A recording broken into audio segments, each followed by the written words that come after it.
Hello बच्चों, कैसे हैं आप सभी। उम्मीद करती हूँ कि आप लोग बहुत अच्छे से पढ़ाई कर रहे हैं और आप लोगों ने कल की छुट्टी के अंदर आप लोगों ने डेफिनेटली पढ़ाई करी होगी। तो हम लोगों ने क्या बात कर रहे थे, हम लोग बात कर रहे थे प्लाज्मा मेम्ब्रेन के बारे में। मैंने आप लोगों को बताया था कि प्लाज्मा मेम्ब्रेन क्या होती है।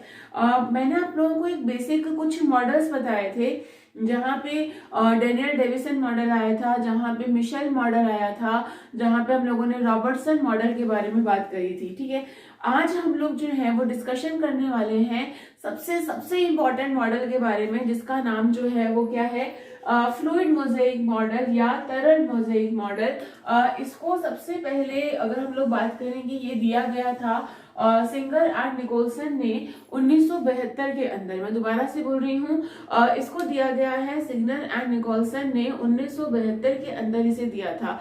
तो अब ये क्या कहते हैं जनाब, चलिए आइए सुनते हैं।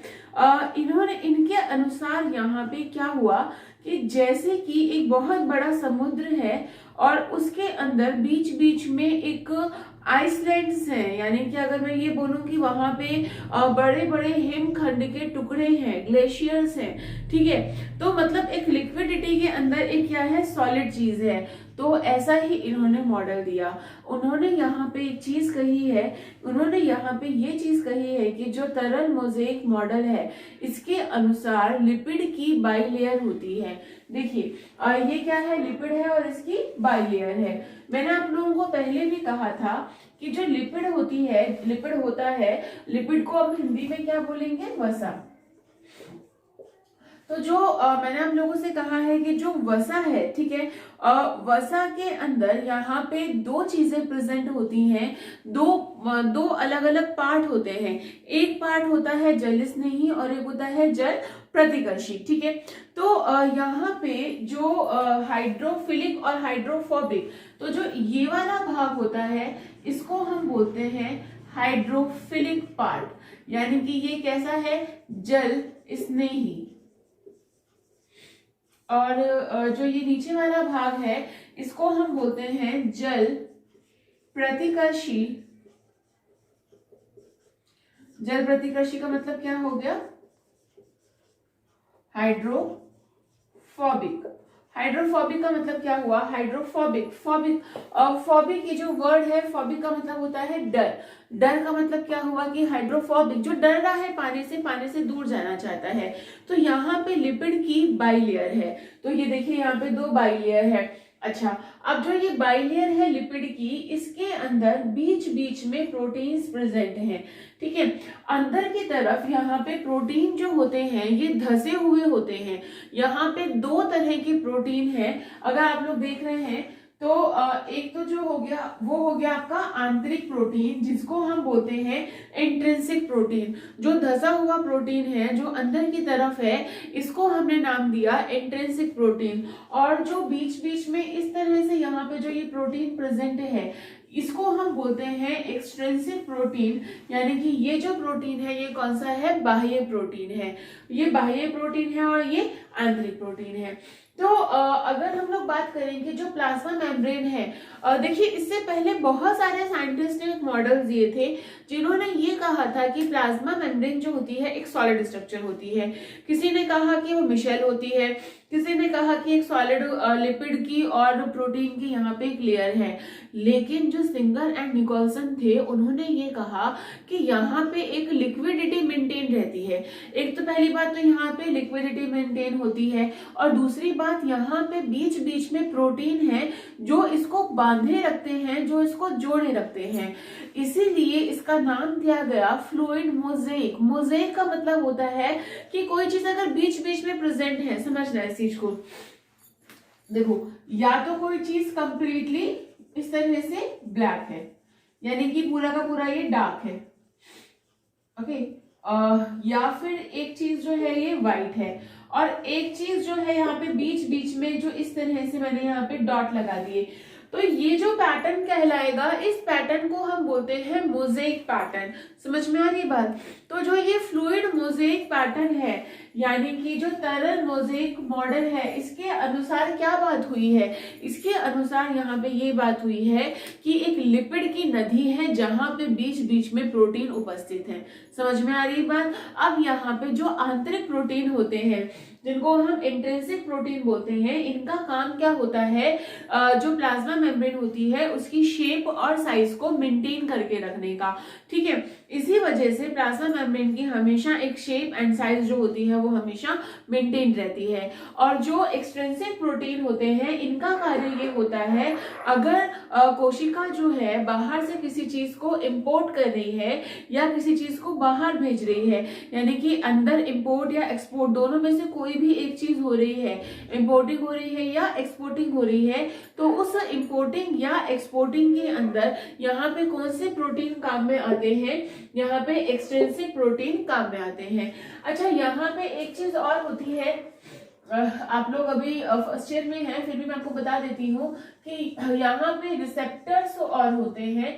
ये जो रिसेप्टर्स होते हैं यूजुअली, हम लोग अगर यूजुअली बात में बोल रही हूँ तो ये हमेशा किसमें होते हैं, ये एनिमल कोशिका के अंदर होते हैं, यानी कि जंतु कोशिका के अंदर ये रिसेप्टर्स पाए जाते हैं।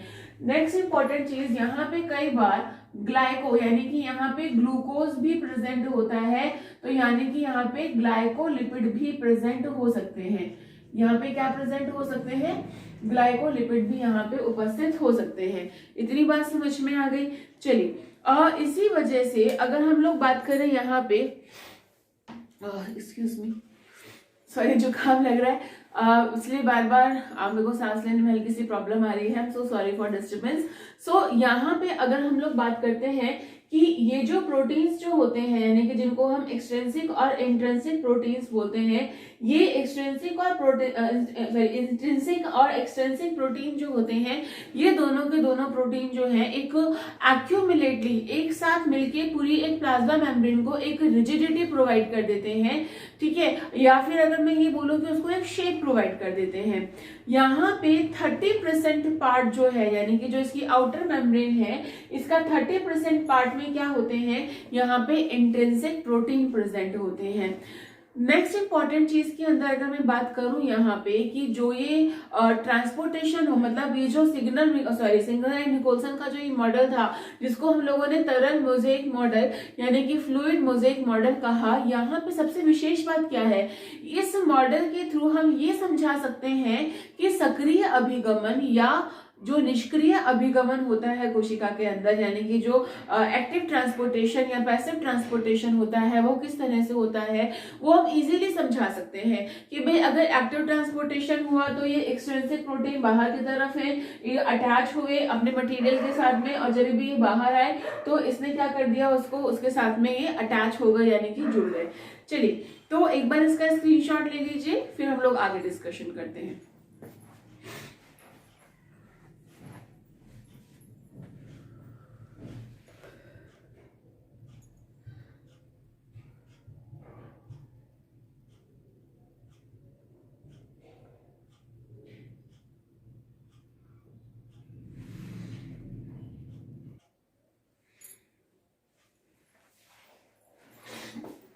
तो बच्चों, आप लोगों ने इसका स्क्रीनशॉट ले लिया होगा। नेक्स्ट हम लोग बात करते हैं कि एक साइंटिस्ट थे जिनका नाम था डी ब्रॉन्टन। और डी ब्रॉन्टन ने क्या किया कि एरिथ्रोसाइट सेल्स को यानी कि आरबीसीज को फ्रीज करके उसके बारे में स्ट्रक्चर को देखा, और फिर उन्होंने साफ साफ कही इस चीज को कि जो कोशिका का बाहर वाला पार्ट जो होता है, यानी कि जो बाहर वाली साइड होती है, यानी कि जो आउटसाइड होती है, उसको उन्होंने नाम दिया क्या, एक्टोप्लाज्मिक। और जो प्रोटोप्लाज्म वाली साइड होती है उसको हमने क्या नाम दिया, प्रोटोप्लाज्मिक।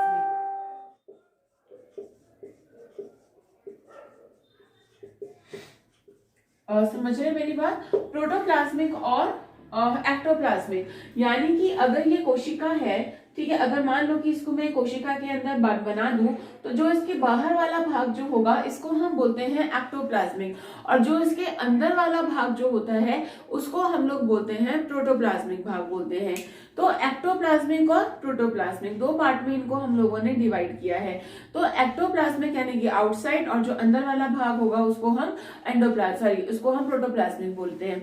तो अब यहाँ पे सबसे इंपॉर्टेंट चीज ध्यान देने वाली क्या है, यहाँ पे अगर हम लोग देखें तो यहाँ पे वसा की मात्रा सबसे ज्यादा होती है, यानी कि लिपिड कंटेंट जो होते हैं। अगर हम आपसे ये बात करें कि प्लाज्मा मेम्ब्रेन में क्या होते हैं कि लिपिड कंटेंट होते हैं, यानी कि वसा होते हैं, और यहाँ पे ये जो वसा होती है ये कौन सी होती है, असंतृप्त वसा, यानी कि अनसैचुरेटेड। अब ये अनसैचुरेटेड का मतलब क्या हुआ, देखो दो चीजें होती हैं, सैचुरेटेड और अनसैचुरेटेड। अब इसको केमिस्ट्री से लिंक कर लो, जहां पे सिंगल बॉन्ड होता है वो कैसे होते हैं, सैचुरेटेड, और जहां पे डबल बॉन्ड या ट्रिपल बॉन्ड होता है कार्बन कार्बन के बीच में, उसको हम क्या बोलते हैं, असंतृप्त, यानी कि अनसैचुरेटेड कंपोनेंट्स बोलते हैं। तो यहाँ पे असंतृप्त कंपोनेंट्स यहाँ पे प्रेजेंट होते हैं, पहली बात।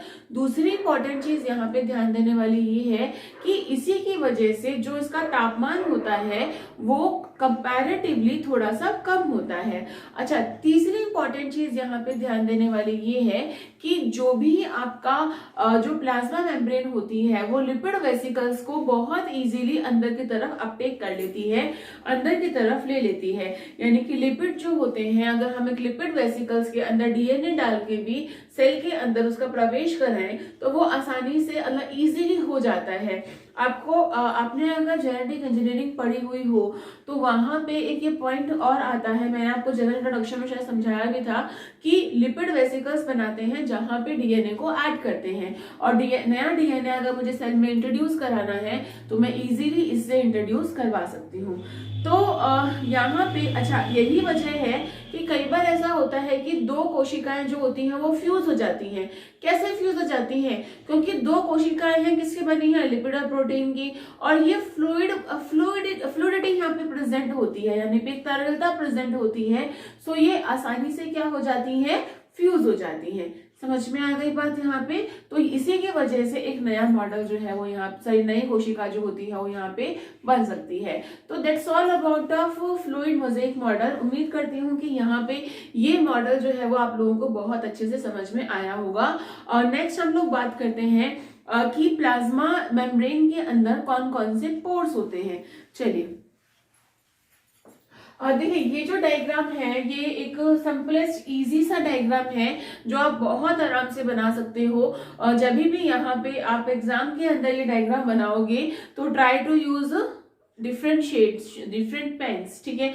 ब्लैक पेन या ब्लू पेन यूज करके या डायग्राम में पेंसिल्स का यूज करके आप इन तीनों चीजों को अलग अलग डिफरेंशिएट करके और भी खूबसूरत बना सकते हैं, ठीक है। थैंक यू, थैंक यू, अभी सही बोल दिया मैंने।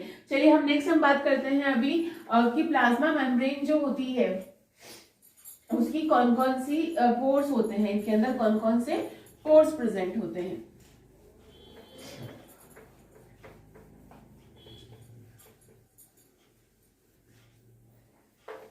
यस क्लास, अब हम बात करते हैं कि जो प्लाज्मा मेम्ब्रेन जो होती है इसके अंदर पोर्स प्रेजेंट हैं, ठीक है। पोर्स क्या होते हैं, ये पोर्स वो होते हैं जिसकी वजह से कोई भी मॉलिक्यूल जो है वो प्लाज्मा मेम्ब्रेन के अंदर आ रहे हैं, ठीक है। तो सबसे पहले हम लोग बात करते हैं संरचनात्मक छिद्रों के बारे में, जिसको हम क्या बोलते हैं, स्ट्रक्चरल पोर।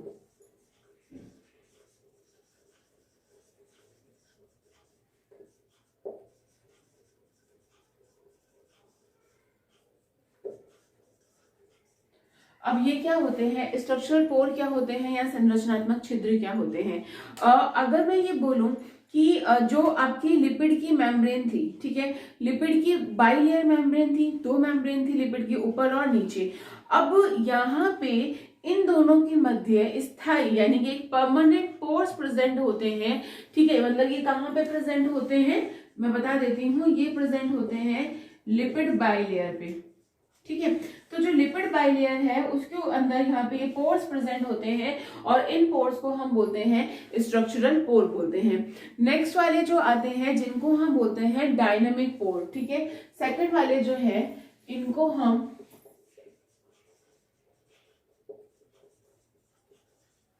या फिर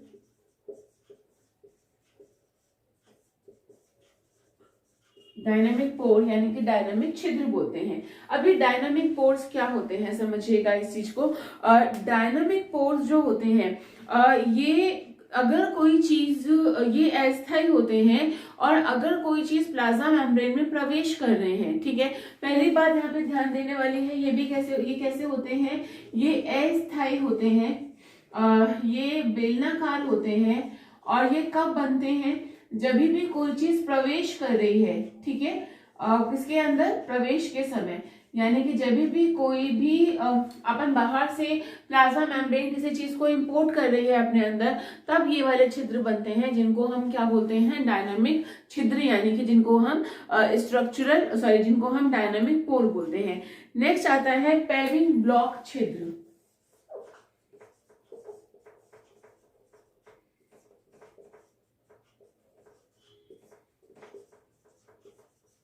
जो ये पेविंग ब्लॉक छिद्र हैं, ये क्या होते हैं समझिएगा।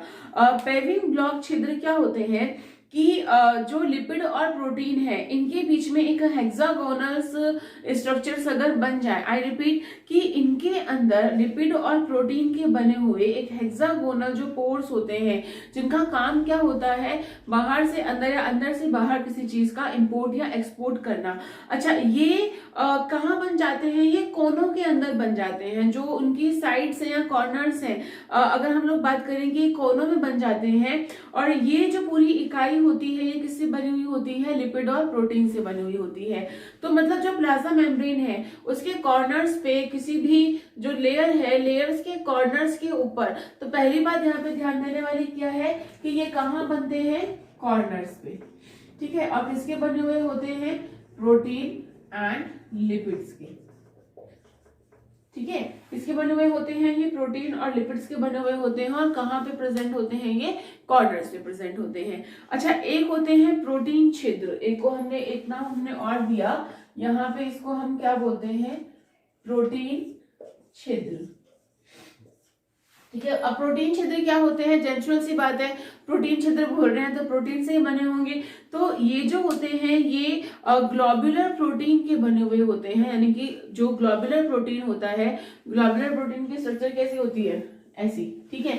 तो ये ग्लोबुलर प्रोटीन्स के बने हुए होते हैं। दूसरी इंपॉर्टेंट चीज कि ये दो तरह के होते हैं, एक तो इंट्रिंसिक और एक्सट्रिंसिक। तो यहाँ पे अगर हम बात करें कि जो इंट्रिंसिक प्रोटीन है, इनके मध्य में छिद्र पाए जाते हैं, जिनसे थ्रू क्या होता है, किसी भी चीज का आसानी से यहाँ पे इंपोर्ट हो गया।